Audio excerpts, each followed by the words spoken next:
Pour cacher des quantités incalculables d'argent liquide, il creusait d'immenses fosses dans la forêt et enterrait des liasses entières de billets. Il construisait également de nombreuses petites cabanes en bois, dans lesquelles il dissimulait de grandes sommes d'argent à l'intérieur des murs et des plafonds. Plus tard, j'ai même caché une partie de cet argent dans le canapé de ma mère. Mais celle-ci en avait assez de vivre entourée de billets cachés.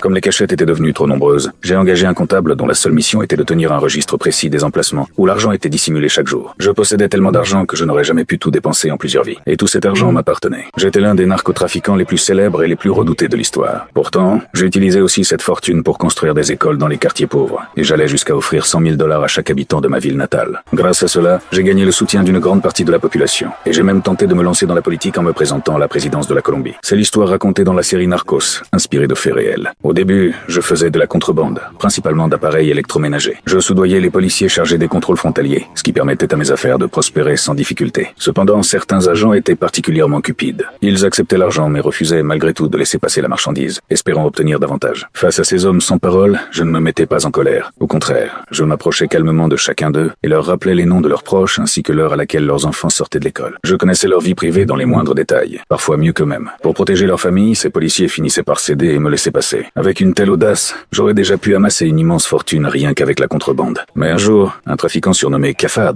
est venu me voir. Il possédait un petit laboratoire clandestin et souhaitait utiliser mon réseau de transport pour distribuer sa marchandise dans plusieurs villes. Selon lui, chaque gramme rapportait $10. Mais il sous-estimait mon ambition. Je lui ai demandé, à ton avis, combien vaut un gramme à Miami? Cette simple question l'a laissé sans voix. Il m'a ensuite fait visiter son usine. Malgré des équipements rudimentaires, elle produisait plusieurs centaines de livres de marchandises par jour. À sa grande surprise, j'ai immédiatement commandé 100 livres de produits. J'ai demandé à mon cousin d'acheter 3 voitures et de dissimuler la marchandise à l'intérieur des pneus, 5 kg dans chacun d'eux. Selon les prix pratiqués sur le marché américain, cette cargaison pouvait générer plusieurs millions de dollars de bénéfices. Cependant, cette méthode permettait seulement de franchir les contrôles nationaux. Elle ne suffisait pas pour entrer aux États-Unis. J'ai alors recruté un homme nommé Léon. Je lui ai confié 10 kg de marchandises dissimulées dans ses vêtements. À cette époque, les douanes américaines concentraient surtout leurs efforts sur le cannabis et contrôlaient beaucoup moins les poudres blanches. Ainsi, Léon a pu entrer sans difficulté à Miami.